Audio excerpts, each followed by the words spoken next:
Okay, Jen? Great. Good afternoon, everyone. It's great to be with you today. I'm in the press theater of the Legislative Assembly in the traditional territory of the Songhees and Esquimalt First Nations. I want to start by acknowledging the news today from the coroner's office of a record month of opioid deaths here in British Columbia. 175 people have left us. Those are our sons, our daughters, our fathers, our mothers, our brothers, our sisters. This is the wrong direction to be heading when it comes to addressing the public health crisis that we inherited when we were sworn into government 3 years ago this Saturday. We've been doing everything we can to address this issue, but during the pandemic, the drug supply has been drying up because of closed borders, and that means that the poison drug supply has intensified. I want to lift my hands to those frontline workers, paramedics, firefighters, those in emergency rooms that are doing everything they can to keep people well, to keep people safe during a pandemic, and also addressing an opioid crisis. I also want to talk today about the announcement from the federal government of the Canada Safe Restart Plan. The Safe Restart Plan has been in the works for many, many months now. I've been an active participant in discussions. I think we've had 20 separate discussions about how we could work together, political stripes, all different, Liberal, New Democrat, Conservative, different regions, different sizes of communities, whether it's be Nunavut and the Northwest Territories with massive geographic areas and small populations, or densely populated areas like the Lower Mainland, Metro Toronto, and Montreal. And throughout those discussions, we've had a common purpose as premiers and as leaders of the federal government. The Prime Minister and the Deputy Prime Minister have been at the table every week having those discussions. My first call today was at 6 o'clock in the morning to finalize the details. And I'm particularly proud of our ability here in British Columbia to push the rest of the country to embrace the idea of a paid sick leave program, nationally funded and nationally coordinated. The Prime Minister and Deputy Prime Minister Freeland were early adherents to the idea, and working with them and working with Premier Sandy Silver from Yukon and Brian Pallister from Manitoba, we've been able to get that one across the line. That's $1.1 billion to make sure that people don't go to work sick.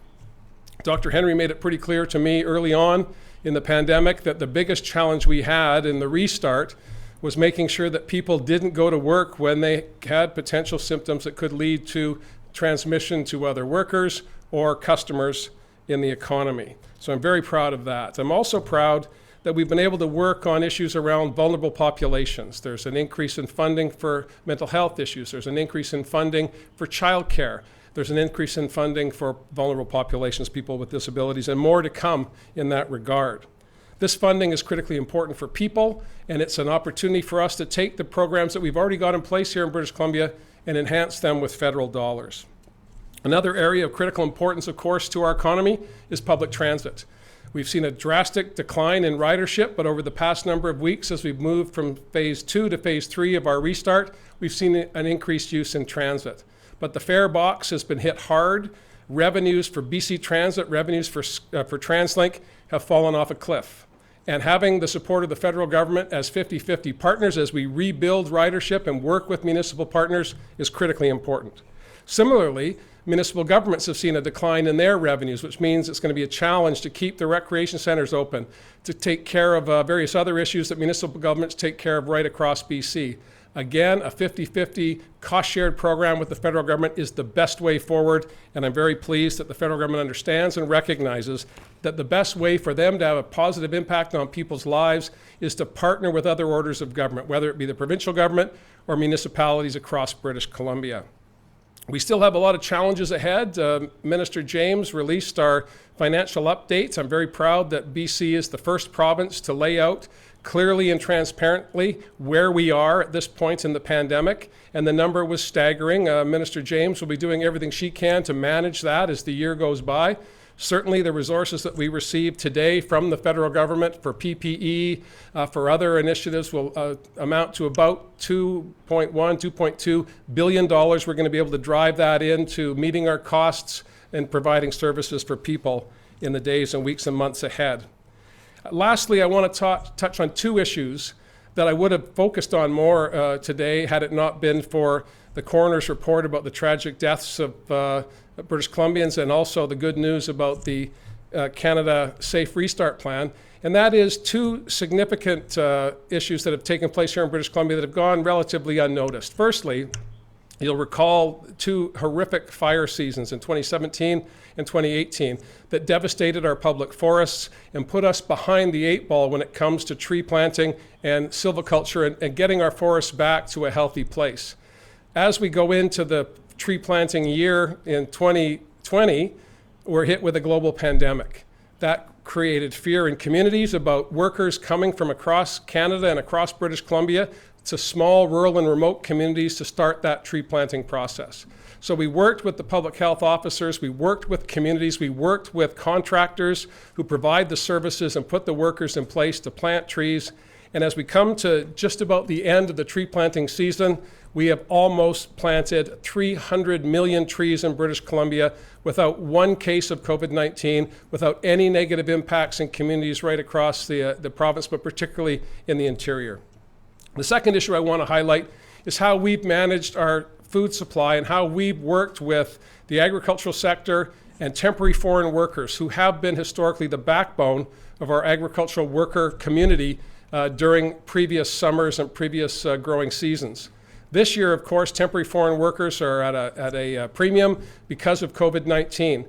What British Columbia did, and separate from all other provinces in the country, is we put in place a program where we would interview and screen temporary foreign workers as they came into British Columbia, and if they exhibited any signs of illness, they were immediately quarantined.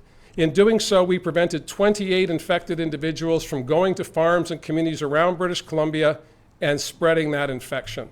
It's that type of measure, again, championed by Dr. Henry and Minister Dix, that leads the country.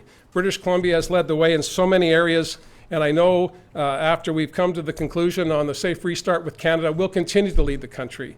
And I want to put the federal government on notice in a very positive way that I will continue to support the call from the national police chiefs last week that we decriminalize personal use of opioids, so we take away the criminal stigma and focus on what this really is, a healthcare crisis. We don't want people to be criminals, we want them to be patients, and we want them to get well. And I know the federal government agrees with me on that. Now is the time to focus on that issue, and I am very excited about taking the lead of the National Police Chiefs Organization and other community leaders across British Columbia and indeed across the country in making sure that we can collaborate on that issue as well as we've collaborated on COVID-19. And with that, I'm happy to take any questions you may have. Reminder to reporters on the line, please press *1 to get in the queue. If you've already pressed it, please press it again just to ensure that we see you here. Today we're going to go with one question and one follow-up question from each reporter. And our first question is from Richard Zisman. Go ahead, Richard. Premier, in terms of the details of support from Ottawa, can you explain what the financial support will be for transit, how much money that will account for? And is there any additional financial support coming from Ottawa for housing, supporting either owners or renters? Well, certainly one of the sticking points in negotiations over the past couple of days was the federal government initially put a cap on the transit funding. And major provinces like Quebec, Ontario, and British Columbia would have eaten up the money that was put on the table without having any significant impact on the systems in Metro Toronto, in Vancouver, and in Montreal. So we worked with Minister Freeland to open up that bundle of dollars, so it is now open-ended, but it has to be 50-50 matching dollars. So every dollar the federal government sends to British Columbia, we will match it and put it to not just TransLink in the Lower Mainland, but to BC Transit right across BC. And that was a sticking point, but it is open-ended. We anticipate we're going to be needing in the neighborhood of $600 million to get back on track, and we're going to work with TransLink and we're going to work with BC Transit to make sure we get the dollars right. But this is for this year. We're going to continue to have challenges going forward.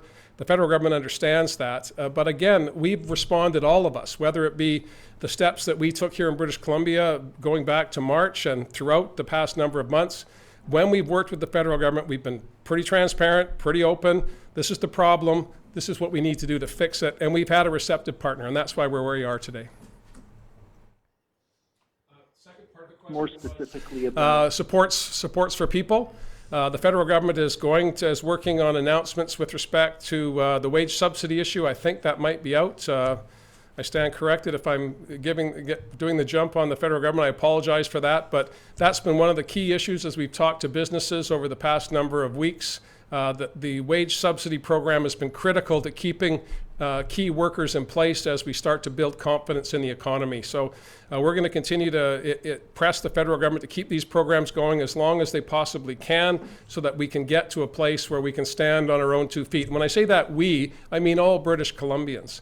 We have been successful in BC because we've been all in this together. We need to support local businesses. We need to make sure that when we have discretionary dollars, we're doing our level best to spend them at home. I don't want to discourage online activity, but I think that the bricks and mortar in local towns and communities around BC is far better to see your dollars than to go online and buy something that will come from somewhere else. Let's support people here. That's what the wage subsidy is there for, so that we can keep businesses going. But it can't just be a subsidy. It needs to be people voting with their feet, spending their dollars in communities right across BC. Do you have a follow-up, Richard? I do. On the housing issue, is there any specific funding there to help support the overall issue of housing in terms of what people are paying for their mortgages or for their rent? Not at this time, Richard. I know that that's a critical issue. Minister Robinson's going to be talking about that, I think, later today or tomorrow in terms of BC's response. But as it is, that was not part of the restart discussion. There is, of course, resources for businesses on the rent side, and that's been a challenge. And we've worked with our business community to make sure the federal government understands the shortcomings in that program. We have programs here in place for renters, and we're going to be doing what we can to ease the burden as we come out from the deferral of many, many other issues that we've been allowing businesses and individuals to push down the road. Our next question is from Rob Shaw. Oh, hi, Premier. Just to follow up on some questions Richard had there. So you've mentioned 50-50 funding from Ottawa and BC for transit and municipalities on operating. BC has $1.5 billion set aside for recovery. I heard you throw out the figure of $600 million for transit. Do you know, is $1.5 billion going to be enough to accommodate BC's cost sharing in this? And do you know how much the total cost of what was announced from Ottawa today in terms of BC spend will be? Well, much of our funding of transit throughout the year is already allocated, and so we're going to be adding additional dollars to meet the shortfall. But with respect to the $1.5 billion, we are in the final stages of the plan to release that in the weeks ahead to support people and businesses. And Carol and I, the Minister James and I, said at the beginning, if the monies that we had put aside were insufficient, we would increase those dollars. And I'm confident that Carol said that earlier in the week. We have a plan going forward. We're going to do our level best to stay within that plan. But the plan has been driven all the while by the needs of British Columbians, by making sure that we're providing the services that people need.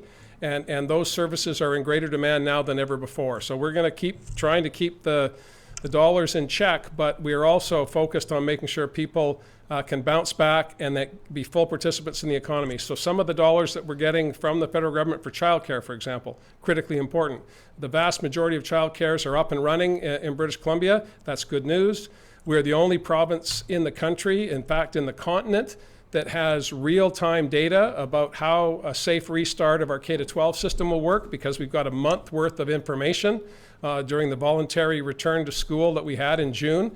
So I'm confident that we will continue to revise and revise again our plan to make sure that we're getting it right. Do you have a follow-up, Rob? Yeah, I'll just jam a couple things together here. Is BC Ferries included in the transit money from Ottawa? And back on the federal sick pay program, I know you've wanted that to be administered from Ottawa's existing employment insurance program. You mentioned it being nationally paid for and nationally coordinated. Is that through EI on the sick pay side? I'll leave it to the federal government to give the details of how they're going to distribute the resources. All of the provinces that are participating, which is all of them, will require amendments to their Employment Standards Act to make sure that there's provisions for the flow of the dollars. You'll remember in our extraordinary session back in March, we made amendments to the Employment Standard Act for unpaid leave. So we've fulfilled that responsibility or obligation, and the federal government will flow the dollars in a program that they will devise. Again, we had planned within the $1.5 billion to fund a paid sick leave program. So these are dollars that we will not have to find in this case of out of $1.1 billion that's currently allocated, and the federal government has said if there's a greater demand, if there's a significant second wave in the fall, they'll increase that. So those are dollars that we will not have to find. And again, I'm grateful that a Canada-wide approach to a Canadian challenge has been met not just with enthusiasm, but with a commitment to go further if required from the federal government. Our next question is from Mary Griffin. Oh, hi, Premier. Thanks very much for taking my question. It's actually for my colleague, April Lawrence. She's working on a story in Duncan, and 4 Cowichan tribe members have died of suspected overdoses in the past 4 weeks, including a 14-year-old girl. What do you say to her family and other Indigenous people who continue to be disproportionately impacted by this crisis? Well, my condolences go out to the Cowichan tribes and particularly the families affected. This has been a crisis for half a decade now. Successive governments have put effort into this. We appointed a standalone Minister of Mental Health and Addictions. Minister Darcy will have more to say about the numbers today. I believe she's issued a statement. We're creating more treatment spaces. We have an act before the legislature that will help young people particularly stay in hospital under medical supervision while they regain their faculties and decision-making processes are clearer for them.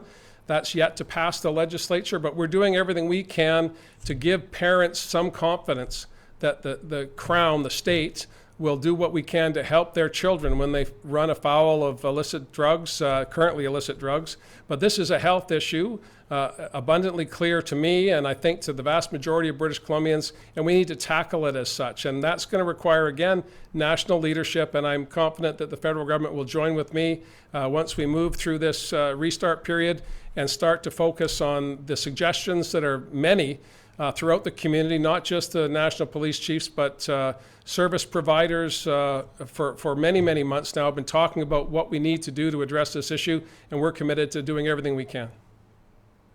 Do you have a follow-up, Mary? I do. Thanks so much. What specifically is the province doing to address this problem among Indigenous communities? Well, we consulted with the First Nations Health Authority about the legislation that's before the House. We have worked with rural and remote and Indigenous communities to get more dollars into communities through the pandemic. Those can go to providing health care. We want to make sure that we're bringing health into communities. Telehealth and a whole host of other technological innovations are opening up doors for patients and for people struggling with addictions that weren't there before, but we need to make sure the technologies are in place and they're affordable for people and for communities, and we need to connect those communities with broadband internet service. This is an initiative that the government's been working on for a number of years. There's no one quick solution to this problem, but it's all of us working together, and most importantly, all of us recognizing that these people who are addicted to opioids are not criminals. They're patients and they need medical care. As we review the Police Act, which is just underway, we'll be able to look at where we can put resources to health care and the delivery of services for people rather than incarceration, litigation, all of the things that have slowed down success in our province. We want to make sure we're removing those barriers and giving people access to the services and particularly the treatment that they need. Next question is from Tanya Fletcher. Hi. Going back to the overdose crisis, you referenced it off the top, but putting the dual public health emergencies into perspective, you noted, 176 people died of COVID in the first 6 months of this year, and the same number of people died of an overdose in June alone. So how do you reconcile the province's differing responses to those who are criticizing that, the overdose crisis is being overshadowed by the pandemic? Well, I just think that these are two separate things. We have an insidious virus that affects anyone at any time, and we have an opioid crisis that involves people using drugs. Those are choices initially, and then they become dependencies. So once people make those choices, they no longer are in a position to stop making those choices without intervention, without medical intervention. So I think they're two completely different things. The fact that the numbers are similar is a coincidence, but I don't believe there's anything we can learn from that. The COVID-19 crisis is a global crisis. We already see in the United States what happens if you don't follow basic guidelines. Too many faces, get a bigger space. Wash your hands. Physical distancing. Wear a mask if you can't do that. Those are conscious decisions people can make to protect themselves. When you're addicted to opioids, you're not making conscious decisions other than getting your next opioid. And those are issues that we need to intervene in, and we're doing our level best at a very difficult time. And the numbers are putting us back, no question, but there's a bunch of compelling reasons for that. The safe drug supply is not a safe drug supply, and we need to take steps to address that. Those are issues I want to raise with the federal government. We need federal intervention on the legal components of this in terms of decriminalization, and we also need a national plan, because although British Columbia is hit hard by this, we're not the only ones in the country. Do you have a follow-up, Tanya? I do, thank you. And you did mention off the top as well that the poison supply has intensified as the drug flow has dried up due to the border closure. So how do you fix that? Is there a plan to address that specifically, or what can be done about that? Well, alternative therapies have been underway in British Columbia for some time. We need to reinvigorate that. And I'll leave it to Minister Darcy to lay out the details of our plans going forward. My approach to all of these issues is to put people in charge and ask them to do the work. And I know Judy's been working tirelessly on this. And we'll have more to say about these disturbing numbers from the coroner and our plans going forward. Partly, of course, the legislation that's before the House right now in terms of keeping young people in hospital when they present there so that we can get them to a place where treatment is an option. And then, of course, redoubling our efforts to make more recovery beds available, decriminalizing, and, of course, looking at making that drug supply safe so that we have patients that we can keep well, not people who are dying because they're being exposed to poisons that are being pushed by a criminal element. I don't want people to step away from this and conclude that the opioid crisis is not founded on a criminal element, because it is. But if you're addicted, you're not a criminal. You're someone who needs help, and I think all British Columbians want to reach out and help those that desperately need it. Our next question is from Lisa Yuzda. Hi there, Premier. Just regarding the opioids again, regarding the opioids again, you talk about choice. Well, there's people who are choosing to put themselves at risk of transmission from COVID-19. And when we look at the money that's been put in and supports and effort poured into stemming COVID versus the opioids, it's hard not to see that the lives of people with addictions are worth less than people with COVID. And I wonder what you say to those families, because it's hard not to see that. Well, what I say to the questioner, quite frankly, is that you can't compare the no one getting on public transit to an opioid crisis. No one was getting on public transit because they were fearful of a virus that we don't understand fully and that is easily transmitted in the broader community. So I appreciate that the numbers align today, but I think we're talking about two separate things here. They're both public health emergencies, without any doubt. And I say to the people who've lost loved ones, my heart goes out to you. But I also say to those who are still fearful that we need to do everything we can to suppress the transmission of COVID-19, that we're not out of the woods yet. I don't believe that we should bring these two things together, nor do I think that we need to separate them to get better outcomes.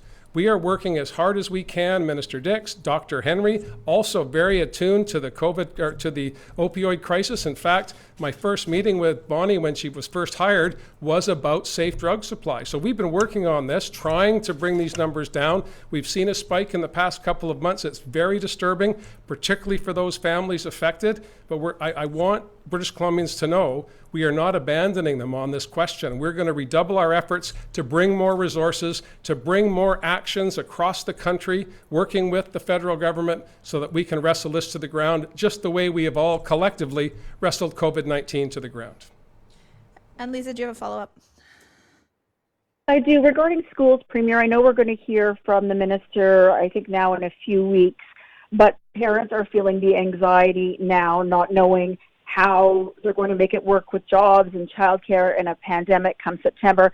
I'm wondering if you have anything to say, because the buck ultimately stops with you, about what you can say to parents who are feeling anxiety about how they're going to manage all of these unknowns in the months to come.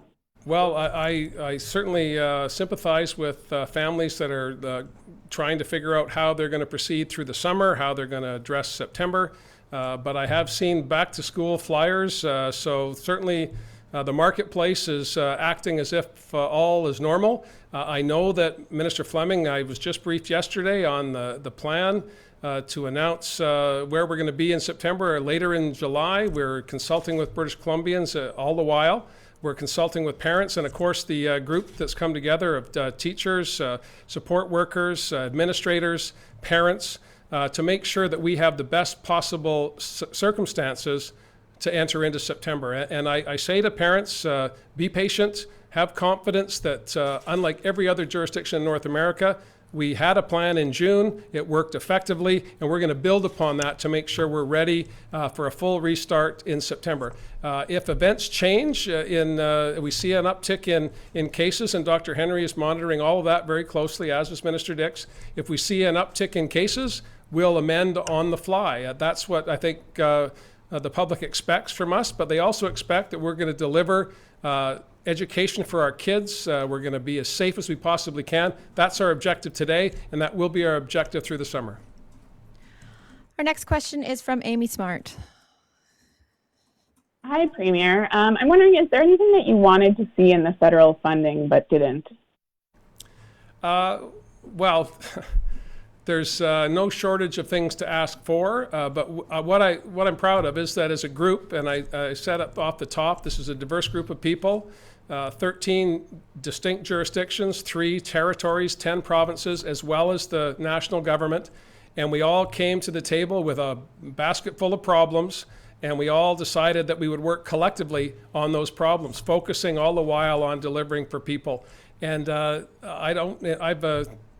think this is unprecedented, quite frankly. I've been observing politics and federal-provincial relationships. I went to Australia to write about federalism and how they do it in Australia versus how we do it in Canada. And from my personal experience as a leader, we were not working this closely 3 years ago. And we have developed relationships and understanding of the challenges in PEI, the challenges in Nunavut, and the issues on the prairie in a way that is going to make Canada better as a result. And of course, that benefits people in every corner of the country. So are there areas where we could have used some more money? Absolutely. But what excited me about it all is that we all came with a common purpose, and that was to make an agreement that met the needs of the greatest number of people, and I believe we were successful in that. And do you have a follow-up, Amy? Yeah, I'm wondering, now that you have the certainty of this funding, is it enough for you to release an economic recovery plan?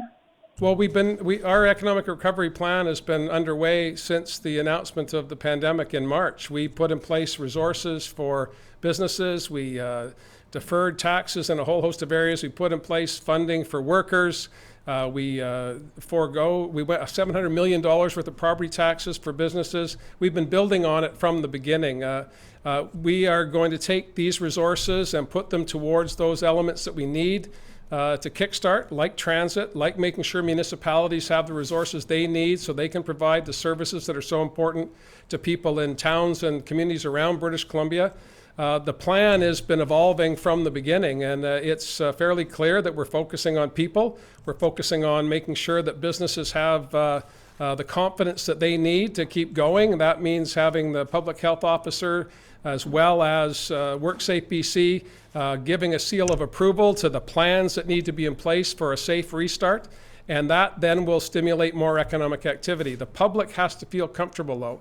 And if we don't have confidence in the community that we've grappled with COVID-19 and we flattened the curve, and we've seen an increase in cases up to in the 20s rather than the single digits that we were seeing earlier this month or last month.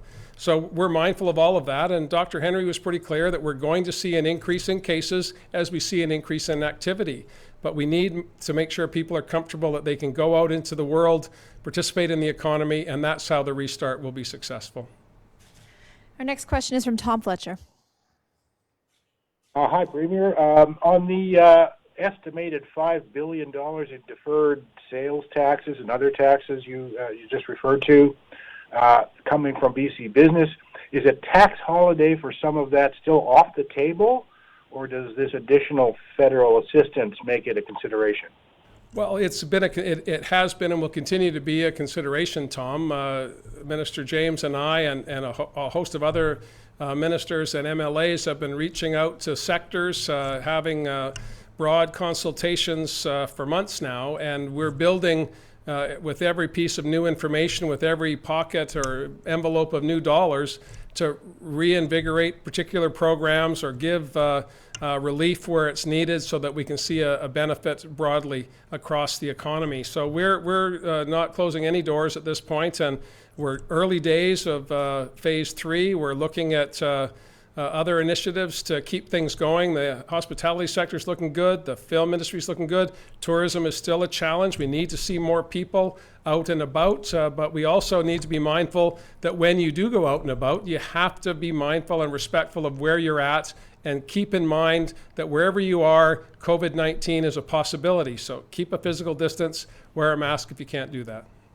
Do you have a follow-up, Tom? Yeah, just briefly.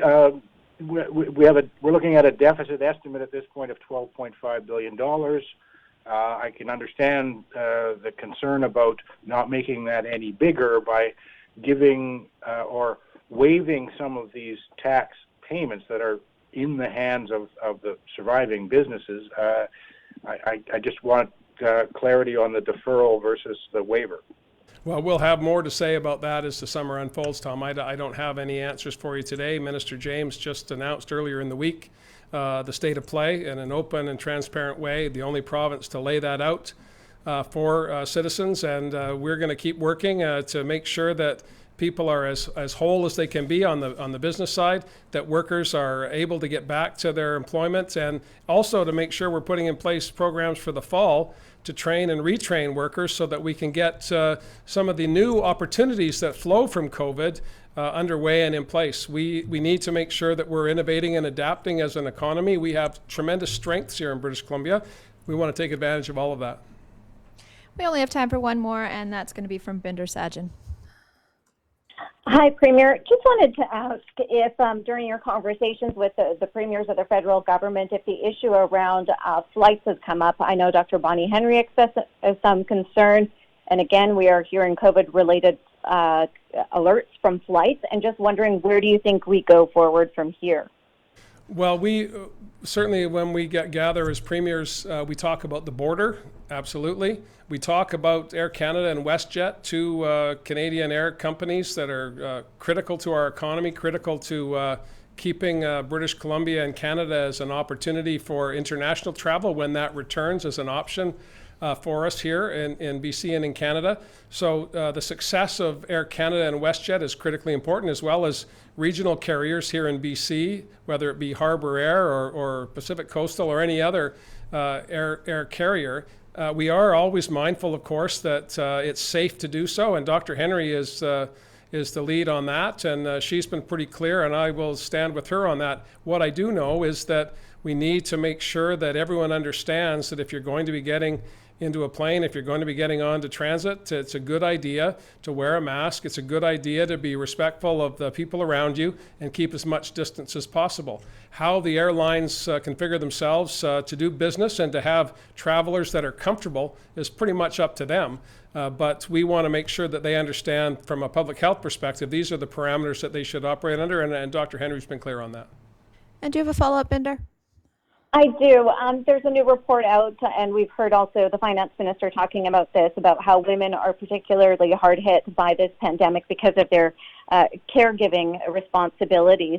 And I'm wondering, in the recovery plan, do you anticipate having specific programs to address the unemployment amongst women? We have been working, as I said, with Zoom calls and various other consultations with people across BC. The Parliamentary Secretary, Mitzi Dean, for gender issues has been key to all of that. We have seen a disproportionate impact on women, people of color, vulnerable populations, and that's why I'm so pleased to see resources available for childcare, which is not exclusively a women's issue, of course, but childcare and vulnerable populations in the federal package. We have already been focusing on those issues, and we want to encourage businesses and others, not-for-profits in British Columbia, who, by the way, have been equally hit. The not-for-profit sector is extremely challenged right now. Donations are down for not-for-profits. Staff are at shortages, and dollars to deliver the services that not-for-profits deliver are challenged as well. And those are, as you say, oftentimes largely women that are delivering those nurturing type services within the not-for-profit sector.